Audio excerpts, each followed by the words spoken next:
Hello, welcome back to Music Theory Logic. My name's Andrew, and today is going to be another music theory breakdown. Pretty excited about the one today. We're going to look at Flashing Lights by none other than Kanye West. Let's go ahead into the logic session. So here we are in my rendition of this instrumental. If you haven't seen one of these before, I'm not going to play the original audio. I'm going to play my recreation, and then we're going to talk about what notes, what chords, what rhythms we have, and where those notes come from. So without further ado, here is my rendition of Flashing Lights.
Cool, I'm going to go ahead and stop it there just because the instrumental starts to repeat there a lot, essentially. Now, so it's obviously songs like this, or any song that has vocals, is not as interesting without the vocals, but I think from an instrumental, like a beat production standpoint, hearing the instrumental allows us to better understand what's going on in the song minus the vocals. So let's go ahead into our music theory. This song, originally I called it in the key of C sharp minor. I ended up ending on, sorry, my patch is stuck. I ended up ending on F sharp minor. Now, we'll talk about kind of like the differences and why I went with one. So first of all, F sharp minor has the notes F sharp, G sharp, A, B, C sharp, D, E, and F sharp.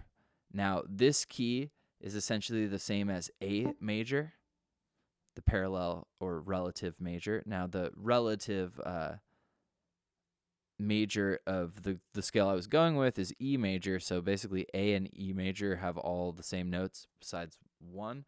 That one different note is this D is a D sharp in the key of C sharp minor, and E major in this key of F sharp minor or A major, it is that white key D, and really that one note is why I went with F sharp minor, and we'll talk about why. So the main chords that we're finding are the 5 chord, a minor 5, that's a C sharp minor chord, has C sharp, E, and G sharp. If you haven't seen one of these before, basically these are called diatonic chords. These chords come from the scale that I just mentioned. They're created by skipping scale tones. So if I were to continue this scale up a couple notes so that we could see this, if I start on the 5, that's C sharp, I skip scale tones, I would find those 3 notes. Those are these 3 notes. If I wanted to play this chord, which is basically our 7 chord, a major, I'll have to continue the scale slightly, but I would go to the 7 right here. I would skip scale tones. I could find that that's an E major chord, E, G sharp, B, and then finally this is our 1 chord, the F sharp minor. That sounds like this.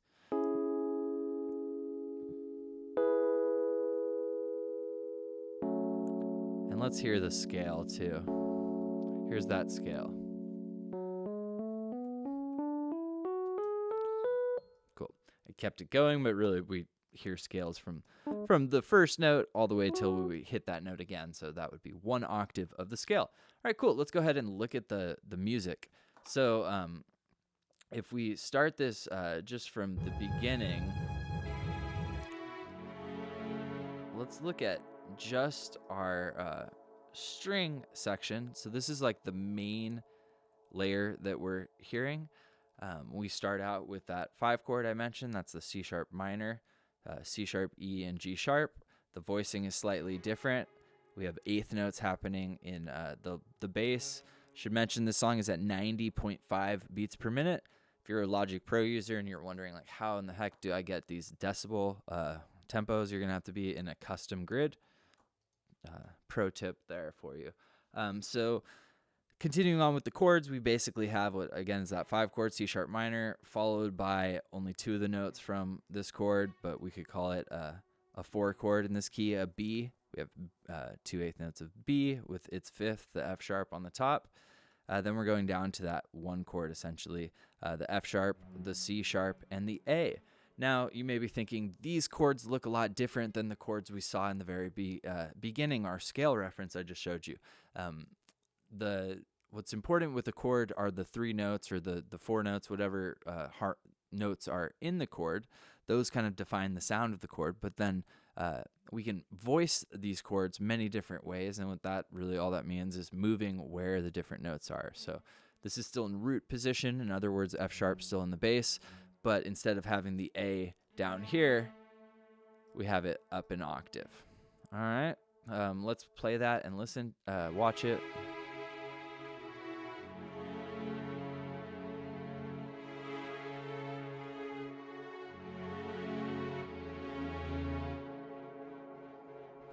All right. So just to explain that section, like basically the same thing happens again. This is your 5-chord, your C sharp minor. We get 1 note added. That's the note A. Technically, that's the 3 in our F sharp minor. Basically a melodic note that's from our scale that happens. We get this whole phrase, G sharp, A, G sharp, F sharp. Then we go back to that 1 chord, F sharp minor, and then we go down to the 7 chord. So that's 1, and then the major 7. Cool.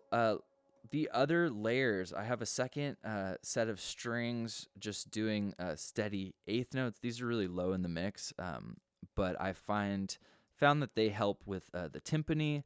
So the next instrument I have is the timpani, just playing our root note, the F sharp on 8th notes. Timpani sound like this. And they are part of the orchestra. They are the like giant bass drum looking things that people play with mallets that have hair on the end of them.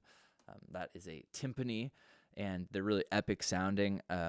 I did not do my research on the origins of like this sample in the beginning of Flashing Lights. I would imagine this is sampled from a record. My brother David's super knowledgeable on Kanye and all of the sampling. I imagine, I know Kanye has sampled a lot of film scores, and this sounds very film score-esque in the beginning, so I'd imagine it comes from there. But basically, the timpani is that driving sound that we hear, the drums moving it along. There's a second group of violins, basically just doubling up notes that I already covered. Then we get the ending section, and this is like the second 8 measures, or the second 4 of the 8-bar intro, where we're playing that 5 chord. We go up to the 7. The 7. Here's the 1, 3, 4, 5 in the key of F sharp minor. So basically climbing up our scale. These are what are called parallel octaves. It's the same note, just separated by an octave. So F sharp, A, just separated out. Cool. Really awesome section. I think one thing that the song shows us, not just from like a music theory or the note standpoint, but from the arrangement. Arrangement is arguably just as, if not more important than the actual notes. So like notes give us a feel of the harmony. They can set a mood, but then the way we organize the notes and like what we hear in the beginning versus what we hear next really helps to shape the experience that is listening to music. And the fact that we start out with the orchestral section, it's driving with the 8th notes, that gives us a lot of movement, feels like something big is happening. We get this big lead violin sound, also really, really epic sounding.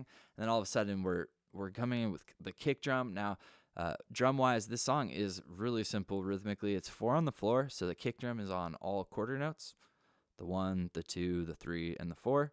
Then we have a standard backbeat. That snare is basically happening on beat 2 and 4.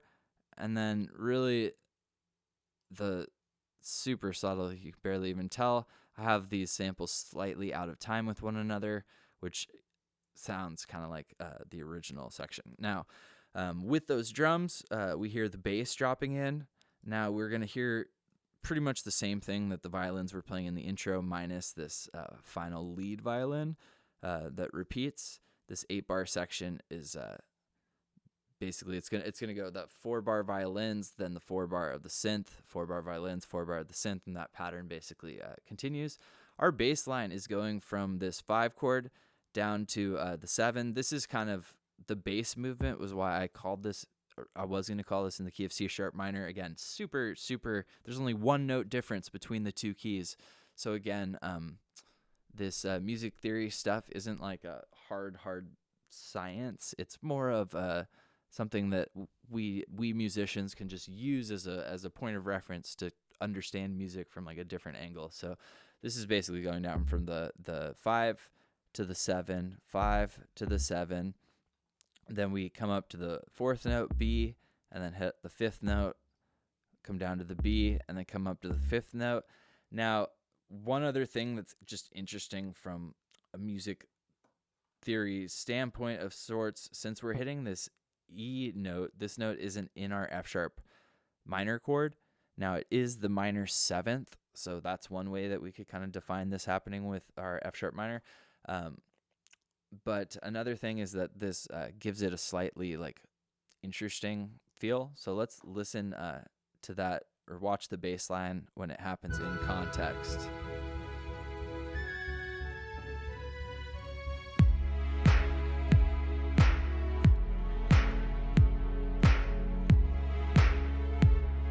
All right, here comes the B.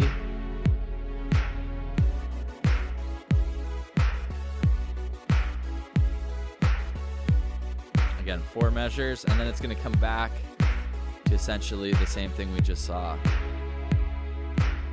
All right, so that part loops. Now, the only other thing I haven't talked about is this main synth line. Now, I played around with a bunch of different sounds to try to mimic the sound.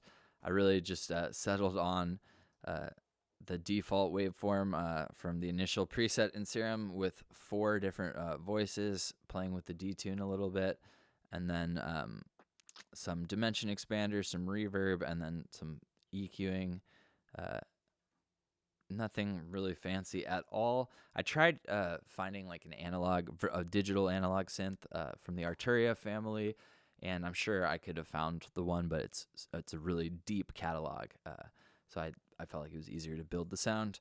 Now, it's not perfect, but again, the notes are. So this first chord is really what changed us from being in the key of C sharp minor to F sharp minor. This is the 4 chord in F sharp minor. This is a B minor chord.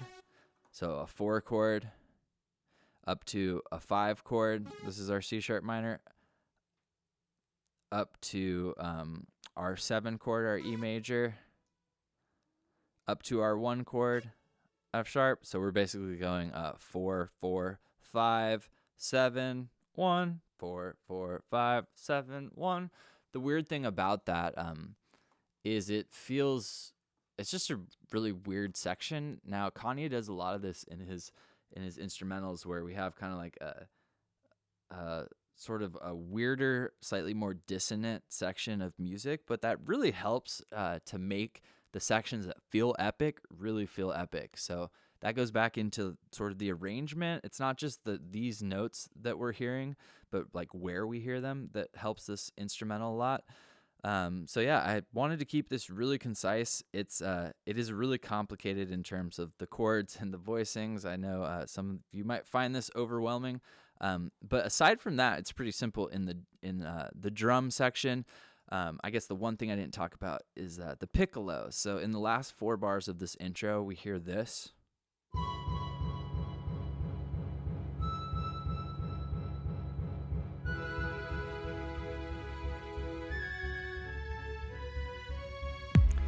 All right, so that lead instrument is called a piccolo.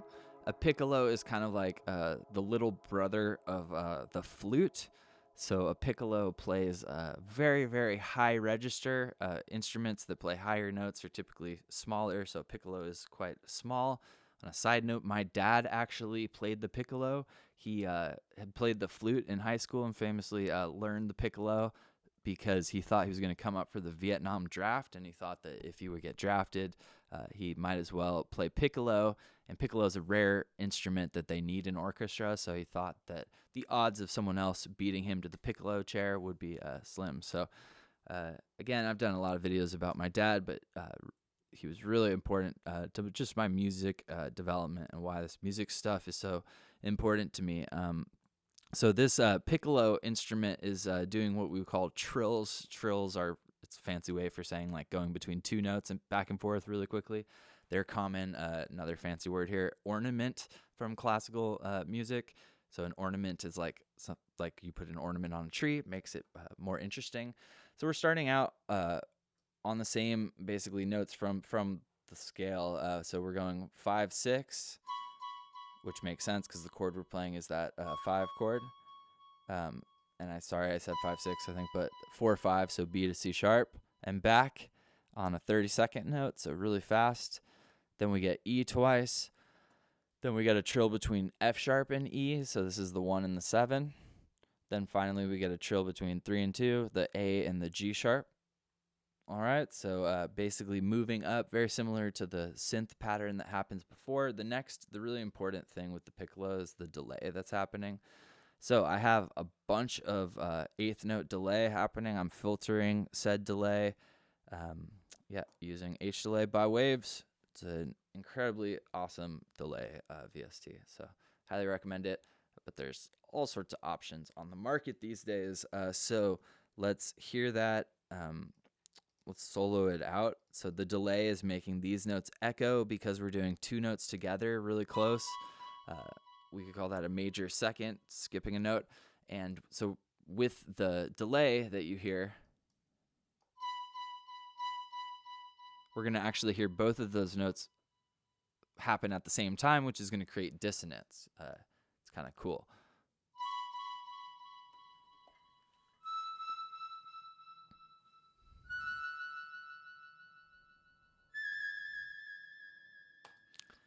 And again, with all the music, that sounds like this.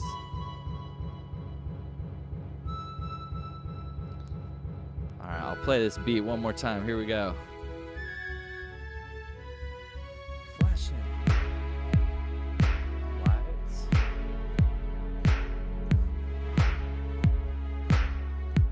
Here come our synth sections.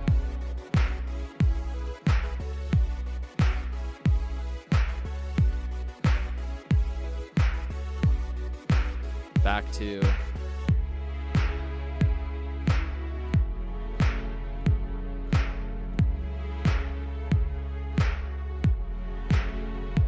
synths.